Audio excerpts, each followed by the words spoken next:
Hi, everybody, and welcome to another episode of Circle Up and Get Real, where you know by now that we talk about things that matter with people who matter. And today, the person who matters is Glen Stevens. Glen, welcome. Thank you, Jody. It's great to be here. Yeah, it's awesome even though we could be in person because we live in the same town, it's kind of Right. nice to do a recording like this.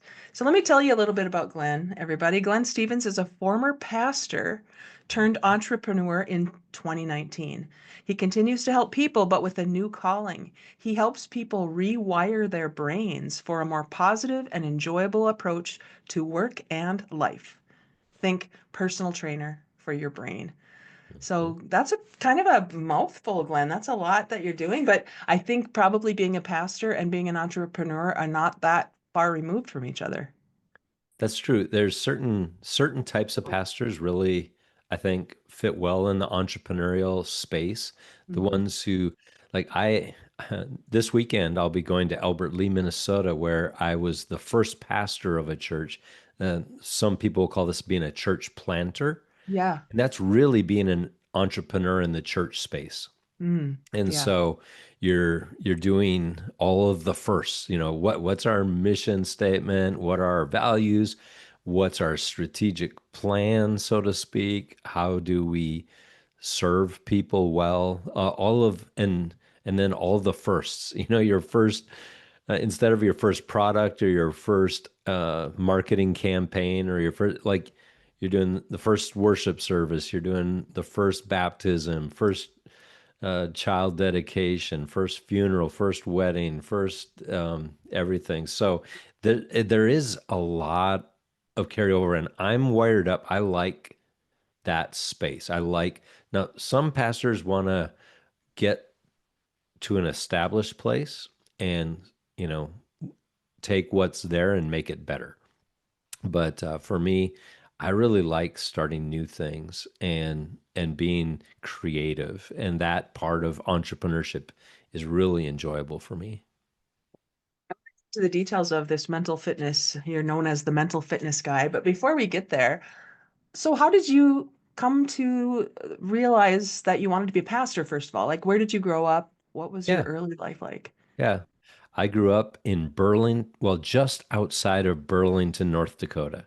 Okay, so Minot, North Dakota was the bigger city, like 35,000 people. That was the big city close to where I lived, and really enjoyed growing up on a farm with my family. I worked with my dad and my grandpa and my uncle and my brother. I couldn't wait for school to start so I could sleep in because in the summers we had a tree farm, so we took care of trees, did landscaping, learned how to work hard and do manual labor and also do it with your family. So that was a great experience. And my family was a church going family, and so I think I probably was less than 2 weeks old my first trip to a church, and and that was a part of our life. And I developed personal faith at a young age, and I went to college thinking I was going to be a doctor. And so I went to the University of North Dakota, where the medical school is in our state, and thought that's where I was going to end up. But in the middle of that sophomore year, I kind of received what I would call like a personal calling to be engaged in some kind of spiritual pursuit, whether that is a pastor, whether it's somebody who goes to another country to plant a church. I didn't know for sure, but I took that as like I've had moments in my life. We're gonna get to like, well, why aren't you a pastor anymore? But I had like significant moments in my life where I believe God reached down and said, "Hey, Glenn, you were doing this. I want you to do this now." And so I was like preparing to be a medical doctor. And then God said, "No, I want you to go and prepare to be a minister of some sort." And so I came to that conclusion, and then it's like, well, okay, all in, let's go after it. So I love sports growing up, played basketball, ran track, loved football, little school. So the great thing is a skinny, short white guy could play and get to, have a lot of fun and be a part of that whole experience. And that I think entrepreneurs, I've noticed lots of entrepreneurs have a sports background too. That competitive nature fits in with entrepreneurship. And so that's part of in me. Like I'm very competitive. You may not notice it necessarily on the surface, but deep in here, it's really strong. So that shaped me, and I love to learn. Just love to learn. So that's something throughout my life I've enjoyed as well. And I love learning in spaces outside of where you would like you need your core, and then you start learning cross disciplinary from people who aren't in your space. And that's where, to me, the big breakthroughs happen. And so that's been a part of my journey too of learning. I'm learning every single day, one way or another, listening to great podcasts like the ones you have. So I want to go back to sophomore year, you said? Sophomore year You're of you university. are on your pathway to becoming a doctor. You get this calling. What did you shift to in your So major then? yeah, so I was a chemistry major, and what I shifted to, I didn't know what to do other than, okay, if I'm involved in ministry, I should probably like organic chemistry lab isn't probably preparing me well for this. So the one other person I knew at that moment who was preparing for a similar kind of career was a social work major. And I thought, oh, social work, learn how to meet and work with people, right? I asked him, do you think this would be a good form of study to get, ready? And he said, yeah, definitely. So that's all I needed. So I became a social work major. Talk about 180 change from, you know, uh, calculus and organic chemistry lab and statistics to group counseling and active listening courses and how to work with Hispanic migrant communities, like really different. And I I finished up. I started my social work degree in Grand Forks, ended up getting engaged to a woman who was at Morehead State University, now MSUM, and knew I was going to be going to graduate school somewhere to continue my work. So I decided to transfer down to where she was, having a great time at school. I finished my social work degree right in Morehead, Minnesota at Morehead State.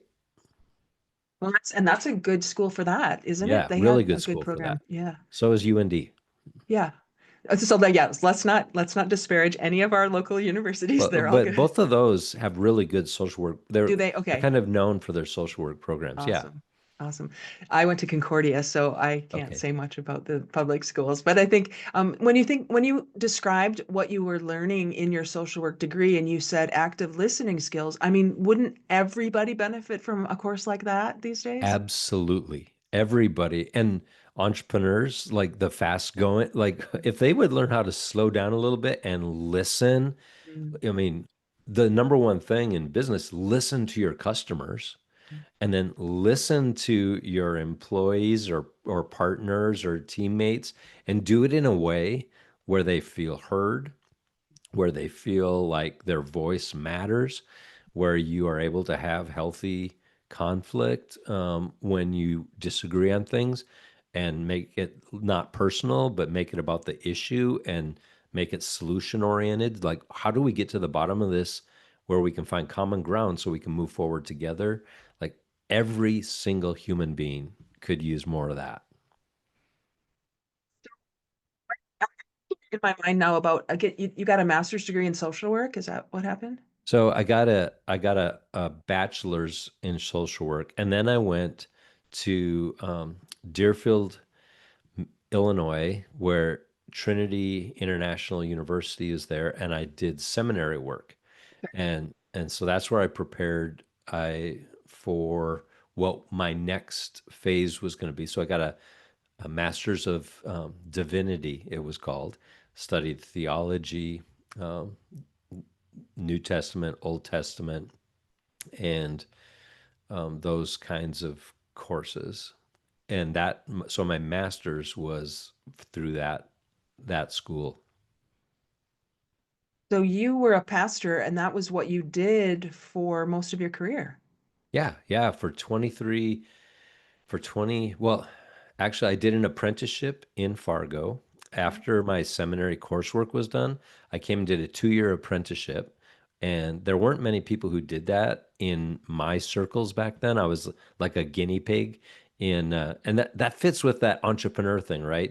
That Yeah. there was a very new program starting that was an apprenticeship, different different angle on it. It's like instead of just doing a 1 quarter internship, how about immerse yourself for a couple of years and really go deep and learn from a mentor pastor? So I did that here in Fargo for that for 2 years, and then went to Albert Lee, Minnesota. Was the first and lead pastor there for 13 years. Came back to Fargo to the same church I apprenticed at for a decade. So I had 25 years in of doing pastoral work. So you said you alluded to it earlier. You said we're going to get to the part where why Yeah. am I not a pastor anymore? So Yeah. that's a burning question. I'd love to know what happened 25 years in this industry and something Yeah. else. Yeah. So I'll step back and do I just spent this last weekend in Sioux Falls with a buddy I met about 8 years ago now. His name's Mike. He's in Harrisburg, Pennsylvania. And I met him in a group of pastors who were they all have that entrepreneurial spirit. Okay. So they're most of them were church planters. Most of them were willing to think outside the box.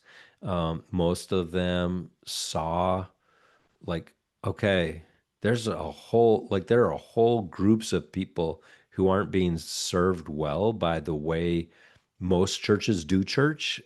And we care about those people and want to like see some change. So I somehow got invited to be a part of a national group of guys, probably like 40, 50 guys from around the country who went through an experience together where we thought together about what's it look like to bring Jesus to people who don't like or aren't interested in most of the churches around. And so I went to that. My heart got like captured, my heart and mind, imagination. It's like, oh, that sounds entrepreneurial. I'd like to be a part of that. But I had limiting beliefs about myself at that time. And like I saw these guys, like if you could meet Mike, my friend that I was with in Sioux Falls, like he's young, he's cool, he's he's got like characteristics like, and I saw myself as old, not cool, just sort of like this kind of person that I didn't fit the mold. And those were, I know now, limiting beliefs. It wasn't true, but I self-selected. It's like, oh, I'd love to be on that playing field with them, but obviously I can't because I'm not the right type. So I'll cheer them on from the sidelines and keep doing what I've been doing. And I felt that way for probably 3, 4 years. And then so that's the background. I'd kind of gotten the bug. It's like, okay, I think I would like to be involved over here, but I don't know if I'm the right kind of person to do that. And I was praying with a couple of people. All right. And this is not normal. Like, well, praying was normal, but what happened in this particular time of prayer with these people, it wasn't normal. The woman was from Lincoln, Nebraska, and her brother-in-law, we were praying together in my office, and she was on vacation visiting her brother-in-law and loved to pray. So she came. She, while we were praying, had like this vision. And she said, I think this is for Glenn. And what she saw was a curvy path in a lush green like forest. And there's a bright light shining down on this path. But because it was like this curvy path, you could only see so far. You couldn't see very far in front. And she said, that's what I see. And what I'm sensing is God wants you to get on this path. And here in me, like that was the first time I'd ever met this woman in person. Um, in me, I was like, is this God telling me, like, Glenn, you've had limiting beliefs about what you can do. I want you to actually go do this new thing over here.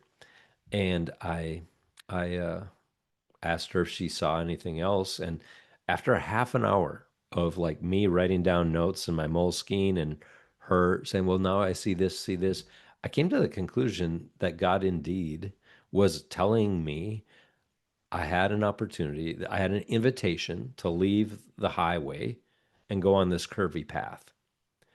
And that's where the adventure was going to be, on the curvy path. But I don't have to, like, he wasn't going to force me to do this. But the invitation was there, and you're going to miss the adventure if you don't get on it. So I left that prayer meeting going, huh, I think I'm supposed to resign and then start a business to support myself, to then try to do some things to reach people who don't like or aren't interested in any of the churches around. So I came to that conclusion, came home, told my wife, and she was like, I think you're hearing right. She was very supportive and open to that. And I called some buddies from around the country, like my friend Mike and some other people, and we prayed. I said, like, pray, and if you see or anything like any red flags in your spirit as you're thinking about this for me, please tell me, because I don't want to just like, I want to like test this, make sure it's a real thing, not just an idea for me. Came to the conclusion after some time of probably about a week or so of praying, like, okay, this is the thing. So I guess I'm pretty simple. Like, if God tells you to do something, you should do it. So, and this was unusual. Like this is not a normal, like, tell you to do something. This was like pretty big and pretty clear. So it'd be kind of dumb not to say yes to this, even though I couldn't see very far down the path, and I did. And so that started my whole entrepreneurial journey. It's like, well, I got to figure out some way to make money because we still have a bill, we have a mortgage and all that. Yeah. I'm gonna stop right there because I have a question about that. So maybe I'm sharing too much about my own self, but how did you know that was not evil coming to Yeah. you in a religious sense when this woman is seeing things that can seem a little odd? I'm Yeah. completely supportive of what you said, and Oh, personally, yeah. but the church, Yep. how did that set with you?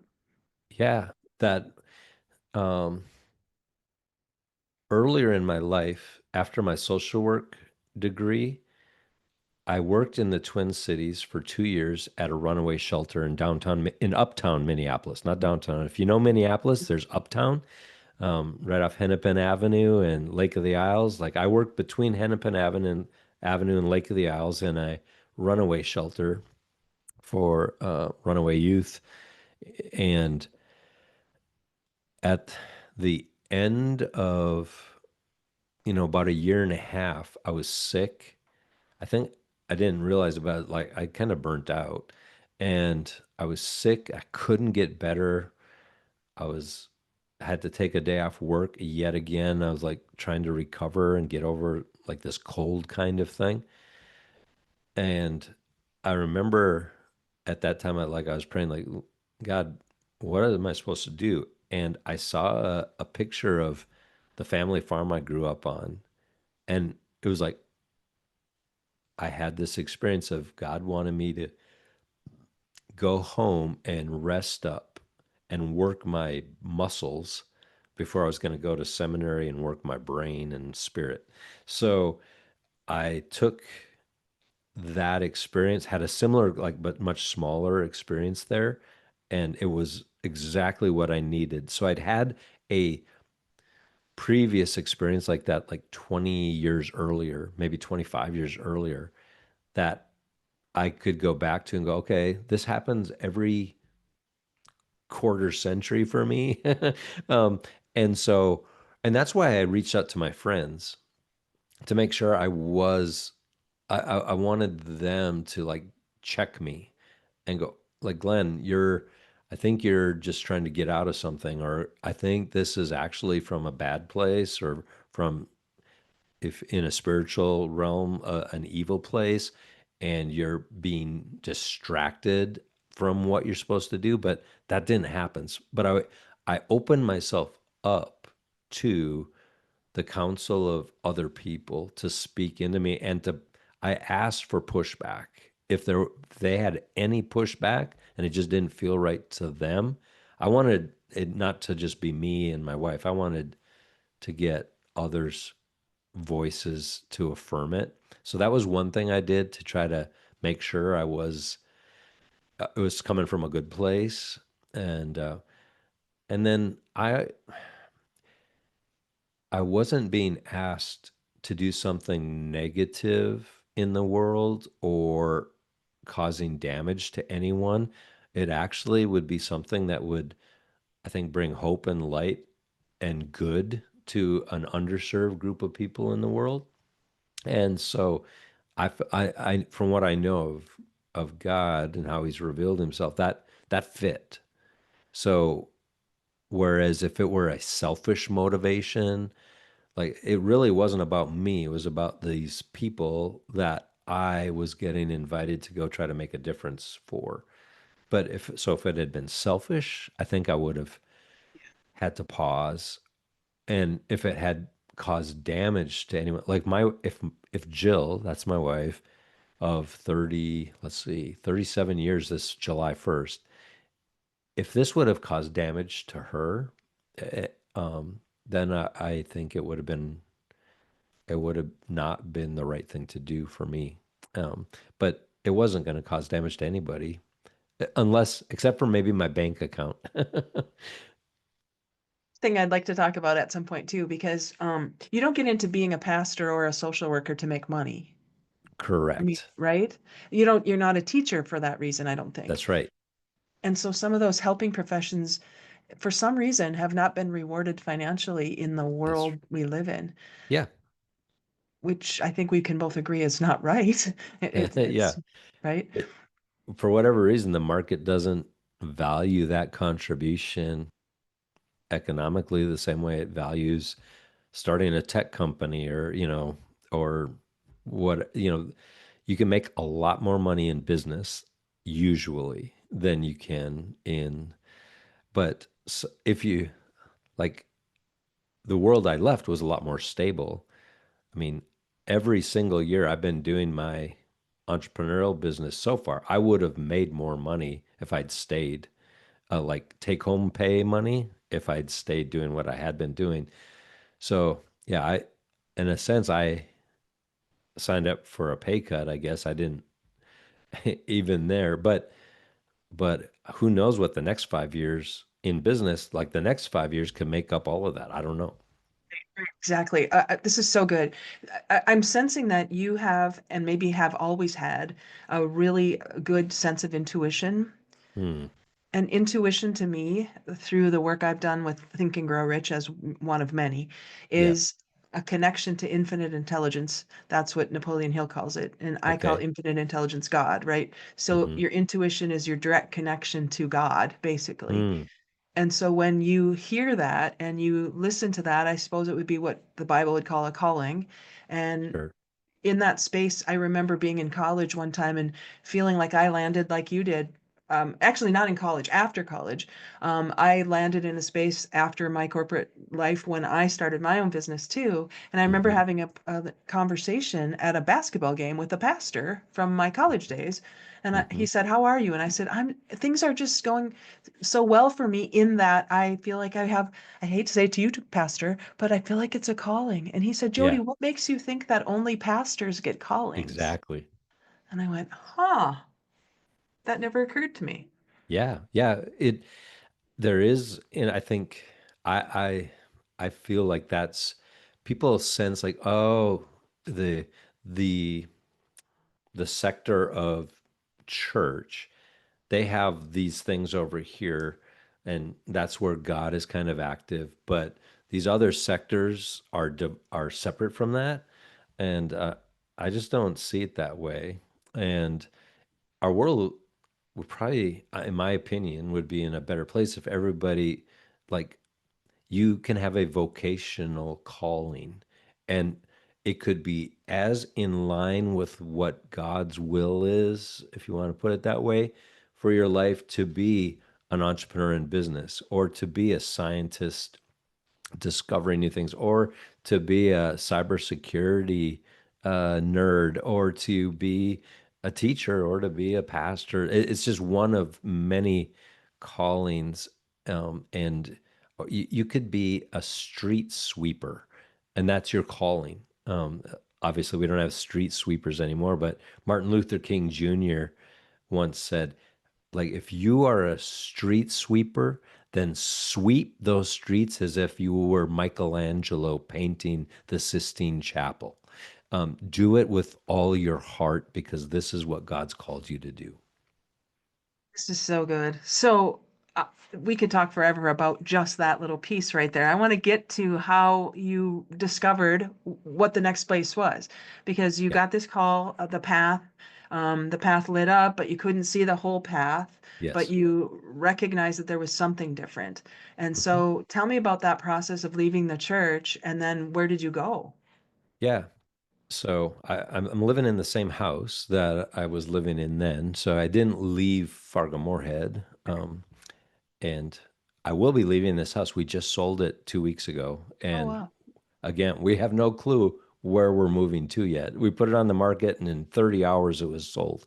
So um, it's like, okay, next adventure, I guess, as far as like geographically, where are we going to be? It could be Fargo Moorhead. I don't, and it may not be the way the market is here looking at things, but I didn't leave the community, and I started looking like, what should I do based on who I am and what my past experience is? What could I do? And I had done some coaching work in the past for um, helping spiritually, helping people like grow in their spiritual life. So I was like a life coach, almost focused on how do you grow spiritually. And I really enjoyed coaching. I just had never done it as a profession. And then I've always loved people in business. Like, I think strategically, and I think, well, I guess, like an entrepreneur. So not just people in business, but like especially executives in business who have to do a lot of strategic thinking, or entrepreneurs who are starting new things. Like, I have a kindred spirit with these people. And so I thought, well, I would love, and I had a lot of leadership experience in organizations where I had staff. I had a board of directors I reported to, I had staff, and then we had constituents that we served. Like, I had a lot of leadership experience in that kind of a space. So I thought, well, maybe I could be a coach to business leaders. And that's what I started doing. And along the way, I was introduced to Positive Intelligence, this book right here, and coaching mental fitness for people. There it is. Yep. And I know you're very familiar with this, Jody. And so when I came across that, to me, a light bulb went on of, oh, this is desperately needed in this business space. And I see how the two connect, that cross-disciplinary learning. And when I talk to people about business coaching, when I talk to them about mental fitness and optimizing their brain for success, they lean in. So it was like, oh, okay, I'm supposed to, I I say pour gasoline on what's burning. So when people lean in, you're onto something. So I pour gasoline onto that. And so now I do my coaching through mental fitness and that lens, and helping people optimize their brains for productivity, for wellness, for healthy relationships, for safety, like physical safety. And I found my niche with rural electric cooperatives. That's so funny because I don't know if you know that my second job was, and my longest duration inside any organization in my whole career was at Cass County Electric Cooperative. I did not know that. That's fascinating. We Yeah. could have a whole sidebar on that. We will do that at some Good. point. But that's such a great there's so many reasons that's such a great niche from what Mm-hmm. I see this. And you say in your bio you help them address five critical areas. So I'm just going Yes. to run through that really quickly. Safety practices and culture by Mm-hmm. prioritizing a safety mindset. You mentioned that. Preventing burnout while maximizing workplace well-being. Who couldn't Yep. use that? Equipping teams to thrive during change. Well, another thing, right? We rural Yes. electric cooperatives don't typically love that, but Right. this is what the world around us is doing through enhanced resilience and adaptability, Yep. teaching professionals to maintain peak performance under pressure and stress without sacrificing mental health, and Yep. building stronger, more cohesive teams. And Right. this is what you've learned from your experience with the mental fitness process, PQ. Yes. Mm-hmm. So do you want to talk a little bit about what is this PQ thing? I'm asking you, even though I know. Yeah. So Yeah.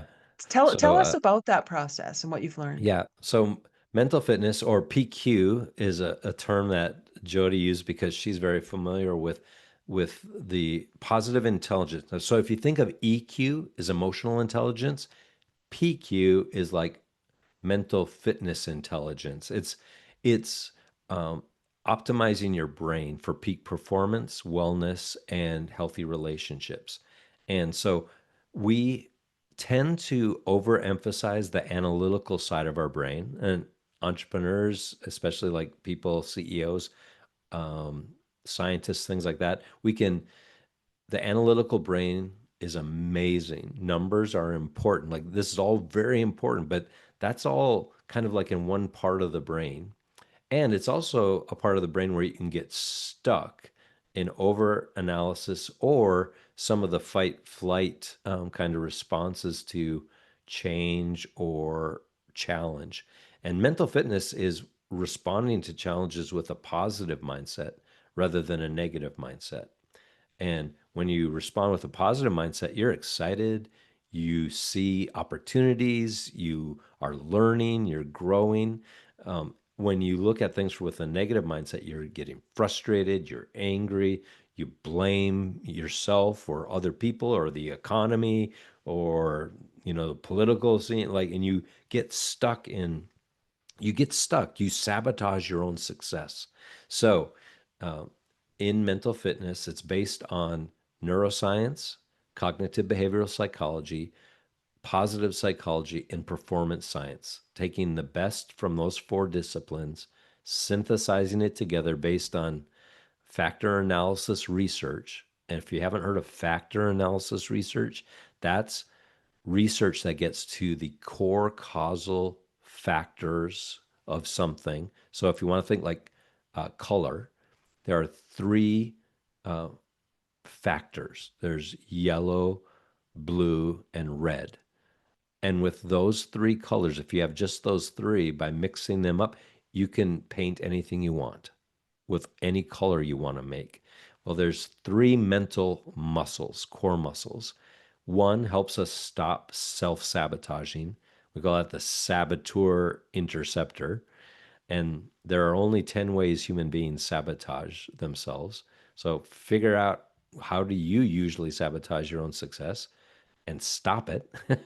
And then we can calm our brain down when we're stuck in the negative place, there are simple um, techniques that focus on sensation, sight, sound, smell, taste, touch, that breath that can calm that part of your brain down and then enable you to say, I want to go use this whole other part of my brain.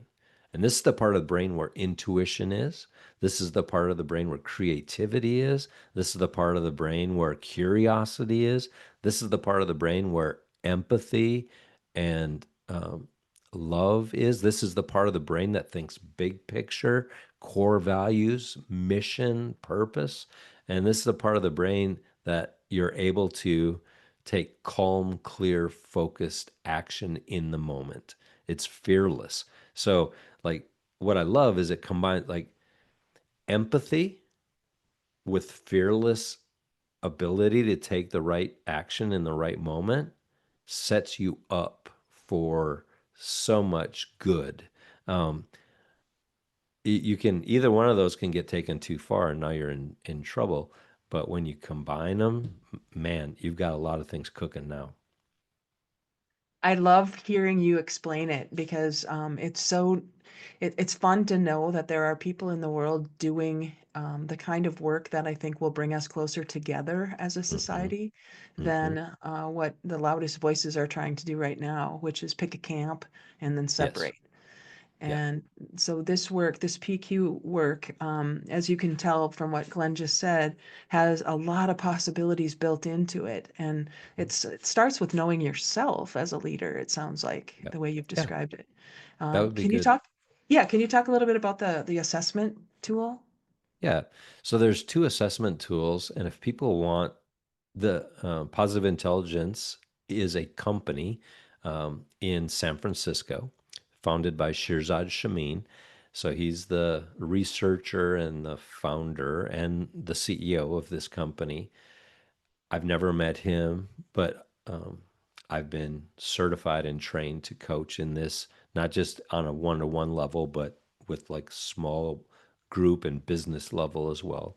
And what what we know and have learned about this, and help me again, what would be the best way for me to like synthesize this? Oh, the assessments, yes. Um, on their website, so positiveintelligence.com, if you go /saboteur, there's a free saboteur assessment. You can take that. You'll find out which of the 9 accomplice saboteurs bother you the most, and you'll get a nice detailed report on that. The one saboteur we don't have to test for is called the judge saboteur because every one of us has to deal with this sneaky, mean saboteur where we judge ourselves, others, and circumstances negatively. Um, we all have to deal with that. It is the it's the CEO of the saboteurs, and it then recruits a couple of accomplice saboteurs to do even more damage to your desire to be successful. So get to know which ones the judge recruits most often for you. That's It'll take you 5 minutes. It'll give you gold for self awareness of like, oh, this is how I often trip myself up. When people take this and then they tell me what their experiences, they're like, whoa, that was so dead on right about me because it's dialed in. Over 1 million people around the world have taken this. It's very dialed in.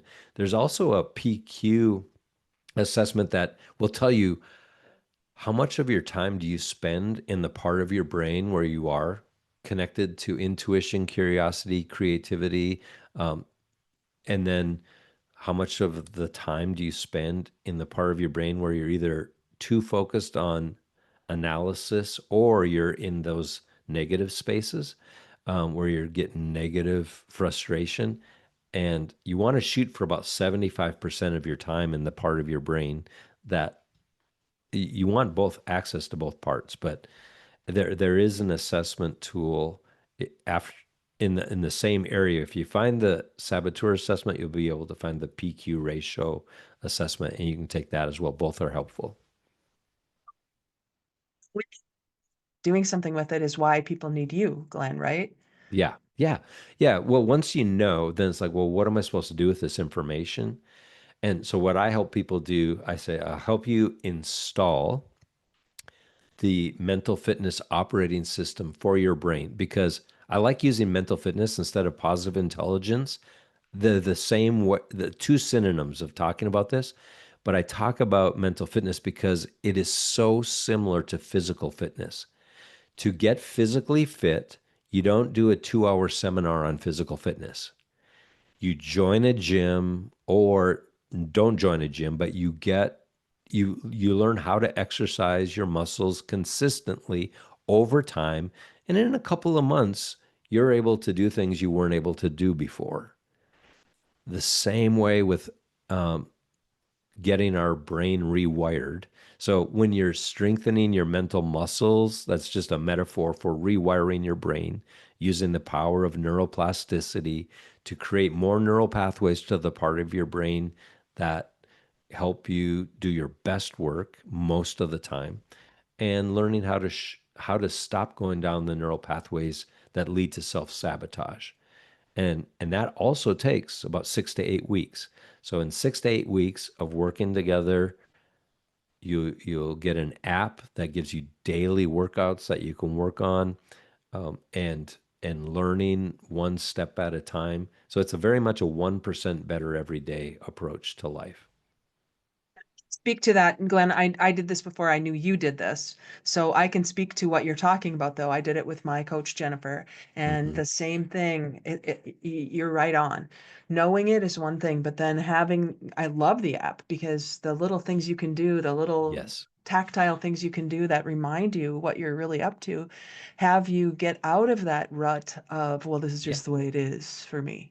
Yeah. And the neuroplasticity, I love that you said that too, because this is something that, like anything, the more you do it, the better you get at it. But Yes. if we're not doing something on purpose to get better, then we're getting worse without Yeah. thinking about it, right? And Right. so working with you, Glenn, would be a great opportunity for people to explore this. So what do you Mhm. have cooking? What do you have coming up, and how can people find you if they want more Yeah. info? So simple thing first. Mentalfitnessguy.com is where you find me in my website. Um, and then Glenn with one N at mentalfitnessguy.com is my email address. And just shoot me an email. I'm Glen Stevens Jr. on LinkedIn. You can DM me there as well. But what I've got cooking right now, I've got um, a group of people who want to go through the 8 week mental fitness operating system installation with me, and I'm literally looking for a few more people who would want to start doing that here in May. We would start in May, and by the end of July, you will be in a different place mentally. You will have rewired your brain if you actually show up and do the simple little exercises. So that's pretty exciting. And that would be something I'd love to have people join me in. And then I do public speaking and training on this as well. So if people are looking for a speaker to come in and maybe give a different angle on productivity or leadership or communication or conflict management or change management or any of these things, mental fitness applies to all of it. And I can give you the overview of what it is and then give you a few tools and tips about, and here's how you can use it in this application. That's awesome.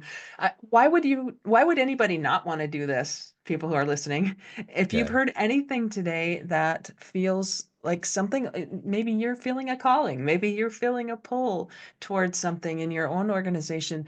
Who are the best prospects for you, Glenn? Are they entrepreneurs, founders, employees, Yeah. moms, dads?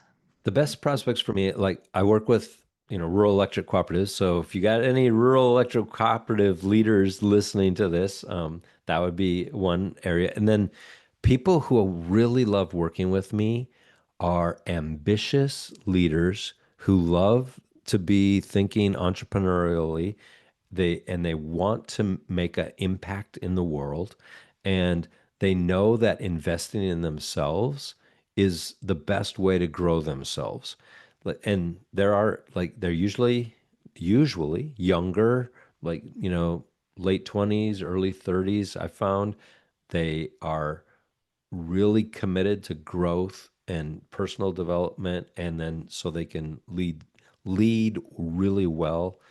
And they just, yeah, they they've always understood that investing in themselves is the best investment they can make. And they've maybe done some great stuff on their physical fitness and maybe their spiritual fitness or their like strategy, but it's like, oh, nobody's ever even talked to me like I could actually improve my brain. Um, I'm interested. I get it. It sounds right to me. I'd like to talk about that. That's the kind of person who really loves working with me, and we make great progress. In, let's see, about an hour, I'll be meeting with a financial advisor here in Fargo that I've been coaching for. Man, it's coming up on a year now, and this has really made a great difference for him in his work.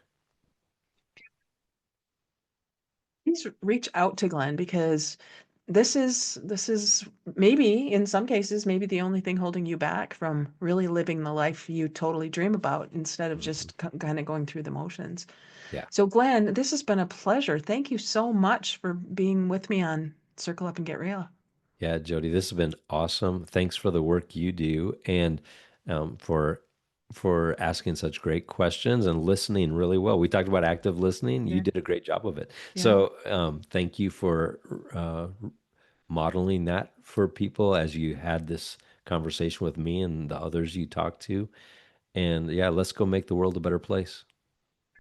To me, that means getting real, everybody. Radical, energized, authentic, learning focused.